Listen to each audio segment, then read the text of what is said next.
Paz, tudo bem? Bem-vindo ao nosso 5º capítulo da série Campo Harmônico da Excelência, os 7 acordes fundamentais do líder de música cristão. Um líder de música na igreja exerce funções de artista, líder, mestre, condutor, referencial, conselheiro, administrador, discipulador, evangelista, pastor. Essa realidade ministerial gera em mim tamanha responsabilidade e temor. Nós já montamos juntos os acordes da atitude, espiritualidade, liderança e musicalidade. Chegou então a hora de montarmos o acorde do ministério. Vamos mergulhar nas escrituras para extrairmos princípios que são fundamentais para a formação de um líder cristão relevante. Texto-chave: Davi, junto com os comandantes do exército, separou alguns dos filhos de Asaf, de Emã e de Jedutum para o ministério de profetizar ao som de harpas, liras e símbolos. Está lá em 1 Crônicas, capítulo 25 e versículo 1. A música desempenha um papel importantíssimo na igreja. Ela lida com dimensões teológicas, litúrgicas, históricas, sociológicas, culturais, familiares, didáticas, físicas, emocionais e espirituais. E ela envolve processos estéticos, organizacionais, tecnológicos, comunicativos, teológicos, litúrgicos, sociais, culturais, históricos e educacionais. Contudo, ainda hoje, inúmeras dúvidas, desconfianças, discriminações, inseguranças, incertezas e falsas certezas permeiam o nosso universo musical evangélico, apoiadas por mitos, tradições e interpretações teológicas das mais diversas. Uma realidade que ainda é agravada por experiências negativas entre pastores e músicos, o que tem gerado certos estereótipos e generalizações, tipo: os músicos são todos temperamentais, excêntricos, difíceis de lidar, estranhos, mal-humorados, instáveis emocionalmente, independentes. Os músicos são ardilosos, indisciplinados, os músicos são rebeldes. E ainda tem aquelas 3 máximas discriminatórias e limitantes que eu já ouvi muito: músico não ora, músico não lê a Bíblia, músico não oferta. Mentira! Eu fico irado quando ouço isso. Pessoas, por vezes obreiros, que se permitem ser voz do diabo para amaldiçoar os músicos debaixo desse sofisma. Músicos são assim apenas quando estão sob líderes que pensam dessa forma e proferem essas aberrações. Mas calma, Alex. Essa série não é para pastores de igreja ainda. É para líderes de música. Então, bom, voltando. Minha missão aqui é desconstruir essas crenças limitantes na sua mente e desafiá-lo a fazer o mesmo com seus músicos. Um grupo que vive sob esses estigmas acaba incorporando-os como realidade absoluta.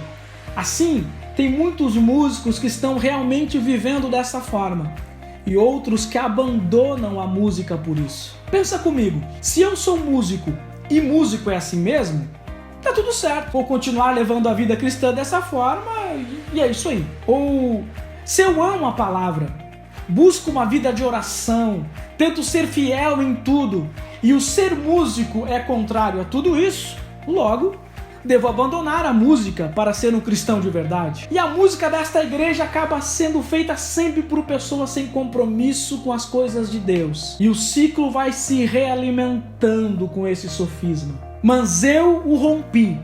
E conheço inúmeros músicos, cantores e maestros que romperam também. São excelentes artistas e cristãos verdadeiros. Venceram a discriminação e o comodismo. Não abandonaram a música e também não se contentaram com um mero cristianismo musical. Vivem uma vida genuína com Deus e servem a sua igreja através da música com amor, temor e responsabilidade. Descobriram o real significado de ministério. Não é possível aprofundar o tema ministério neste capítulo, com suas definições, dimensões, atribuições e responsabilidades. até porque não é esse o objetivo dessa série. Contudo, vou destacar 3 notas principais que formam o acorde do ministério, que é fundamental no campo harmônico da excelência de um líder de música que busca a relevância. A tônica do acorde do ministério é a convicção da chamada. O termo ministério na Bíblia possui a conotação de serviço. No entanto, não um serviço gerado por impulsos humanos, como uma simples atividade religiosa, mas por um impulso divino, numa ação gerada pela fé. E esse impulso divino que nos leva a servir a Deus e as pessoas e que nos traz um senso de realização e gozo por estarmos realizando aquilo que nascemos para fazer, entendemos como chamado. Mas como ter convicção desse chamado? Como saber que é Deus que está me chamando e para o quê? Não existe uma receita exata, mas vou tentar te ajudar com o método 3.1, apresentando 3 coisas que Deus nunca vai nos chamar para fazer, 3 maneiras simples que Deus pode usar para nos chamar, 3 coisas que não precisam acontecer para termos convicção da chamada e 3 momentos que nos trazem essa convicção.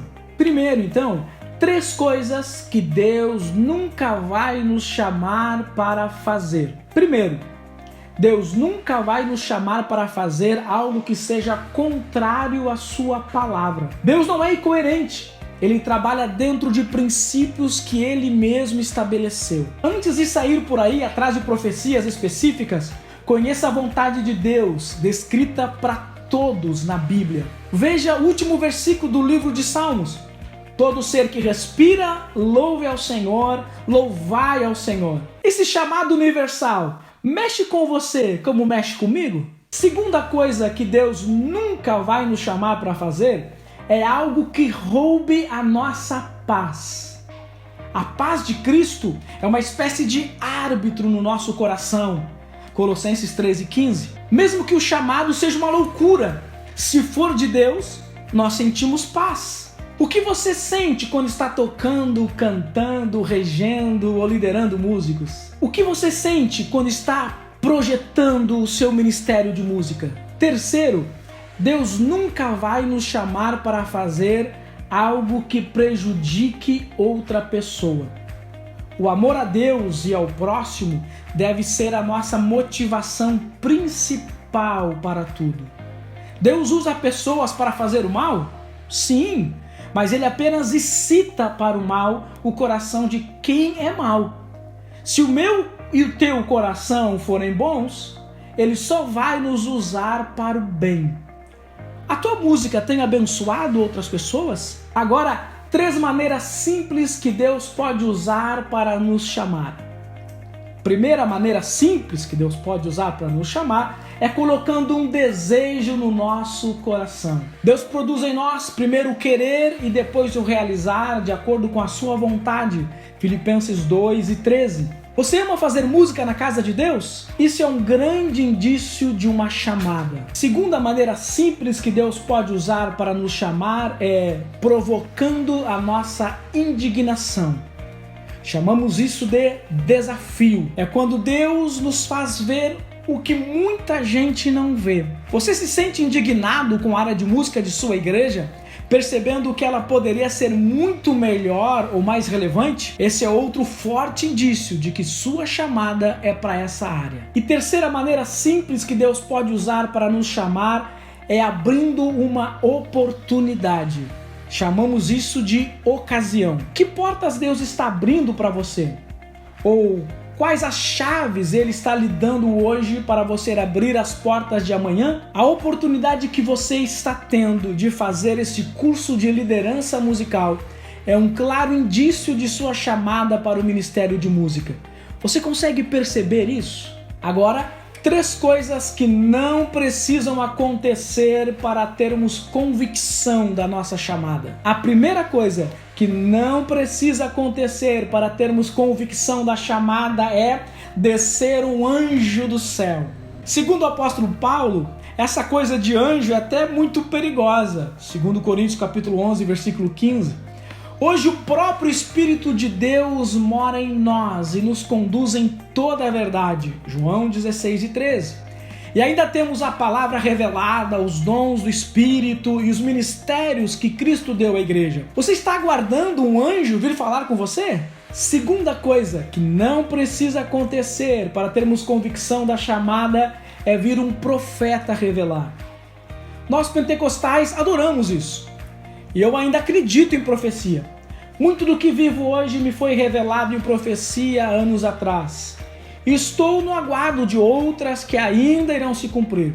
Mas não vivo por profecias. Não são elas que guiam a minha vida. Deus as usa para confirmar o que Ele colocou no meu coração. Deus já usou alguém para confirmar o teu ministério na área da música? E terceira coisa que não precisa acontecer para termos convicção da chamada é ouvir a voz de Deus bradando como um trovão. Se isso acontecer, maravilha! Todavia, não fique tentando a Deus com essas confirmações extraordinárias. Quando temos intimidade com o Pai, Ele não precisa gritar, basta um olhar. Você já percebeu um gesto de aprovação de Deus no momento em que você está ali desempenhando a sua atividade musical? E agora, 3 momentos que nos trazem convicção da chamada. Primeiro, é quando sentimos prazer em fazer. É o princípio da realização. Deus é maravilhoso. Por mais estranho que possa ser um chamado para outra pessoa, aquele que o recebe sente prazer em cumpri-lo. Lá no fundo, você gosta de chegar mais cedo no culto e sair depois de todo mundo? Sente-se realizado em ver e ouvir os seus alunos tocando e cantando? Mesmo com todas as problemáticas que envolve a coordenação de um grupo musical na igreja, você é apaixonado por isso? Quando você está lá fazendo música no culto e percebe Deus recebendo o teu louvor e as pessoas sendo abençoadas pela sua música, você tem a grata satisfação, aquela sensação de que vale a pena? Se sim, isso é chamada. Segundo momento que nos traz convicção da chamada é quando vemos o fruto do trabalho. É o princípio do resultado. Jesus disse que, pelo fruto é que conhecemos uma árvore. Mateus 7, 16 e 17. O que você faz tem produzido resultados positivos? Quando você ensina, as pessoas aprendem? O grupo que você está liderando está se desenvolvendo? Vidas têm sido alcançadas pela sua música? Se você consegue perceber bons frutos nessa área, é um sinal de que está no lugar certo. E terceiro momento que nos traz convicção da chamada é quando recebemos feedback positivo. É o princípio do reconhecimento. As pessoas que comem do fruto é que podem atestar se ele é doce ou amargo. O que as pessoas dizem de ti referente ao teu ministério de música? O reconhecimento público é justamente a mediante do acorde do ministério que vamos afinar agora. Assim, a mediante do acorde do ministério é o reconhecimento público. No livro de Êxodo, capítulo 31, tem um relato bem interessante. Disse então o Senhor a Moisés: eis que chamei pelo nome a Bezalel, filho de Uri, filho de Ur, da tribo de Judá, e o enchi do meu espírito, dando-lhe habilidade, inteligência e plena capacidade artística. Além disso, designei a Aholiabe, filho de Aizamaque, da tribo de Dan, para auxiliá-lo, e também capacitei todos os artesãos para que façam tudo o que tenho ordenado. Versículos 1 a 3 e o versículo 6. No capítulo 35, a partir do versículo 30, agora é o líder Moisés que diz publicamente a todo o povo de Israel: eis que o Senhor chamou a Bezalel, e o Espírito de Deus o encheu de habilidade, inteligência e conhecimento artístico, e concedeu tanto a ele como a Aholiabe a habilidade de ensinar os outros. A todos esses deu capacidade para realizar todo tipo de obra como artesãos, projetistas e bordadores, e como tecelões. e são capazes de projetar e executar qualquer trabalho artesanal. Versículos 30 a 35. E no capítulo 36, a narrativa continua. Assim trabalharam Bezalel, Aholiabe e todos os homens capazes a quem o Senhor concedeu destreza e habilidade, e que estavam dispostos a vir realizar a obra. E receberam de Moisés todas as ofertas que os israelitas tinham trazido para a obra da construção do santuário. E o povo continuava a trazer voluntariamente ofertas, manhã após manhã. Versículos 1 a 3. Olha que revelador esse texto. Moisés estava com a missão divina de construir o tabernáculo, um lugar místico cheio de simbolismos e significados, onde a arca do Senhor iria habitar. E Deus lhe dá todas as diretrizes de como deveria ser este local. Era um protótipo do tabernáculo celestial. Tudo deveria ser perfeito. Mas quem iria construir aquilo no deserto? E com tanta precisão e destreza? Deus já havia escolhido, chamado e capacitado alguém. Seu nome? Bezalel. Note que, para trabalhar com pedras, metais, madeiras e tecidos, Deus chamou alguém pelo nome e sobrenome. Deus o encheu do Espírito Santo. Deus o capacitou com habilidade, inteligência e conhecimento. Deus deu a ele companheiros com igual destreza e visão. E Deus ainda providenciou o recurso a partir do seu povo. E a habilidade, a inteligência e o conhecimento que Bezalel ganhou foram para elaborar projetos, executar esses projetos, para ensinar pessoas, para liderar pessoas e para cumprir tudo o que Deus ordenou. Identifique comigo a cronologia dos fatos. Primeiro, Deus chama Bezalel e o capacita. Em que momento? A Bíblia não diz. Talvez lá no Egito. Segundo, cria-se uma necessidade, um desafio. Quem vai realizar a obra do santuário? Terceiro, Deus mostra a Moisés quem ele escolheu e capacitou para isso. Quarto, Moisés reconhece publicamente agora o ministério de Bezalel diante do povo. E quinto, o povo também o reconhece, confia e contribui ainda mais para o projeto. Você está conseguindo contextualizar a história? Tudo começa com uma chamada que conduz a uma capacitação. Deus te chama e te capacita. Essa chamada é evidenciada no momento de desafio. Surge a ocasião. Na hora certa, Deus sopra o teu nome e a tua capacitação para o teu líder, para o teu pastor. O teu líder, pastor, lhe dá autoridade para exercer o teu ministério. O povo reconhece o teu chamado, confia em ti e investe nos teus projetos. Ter apenas convicção não basta. Esse negócio de foi Deus quem me chamou e só me submeto a Ele, isso desafina todo o teu ministério. Não deixe cair a afinação dessa nota.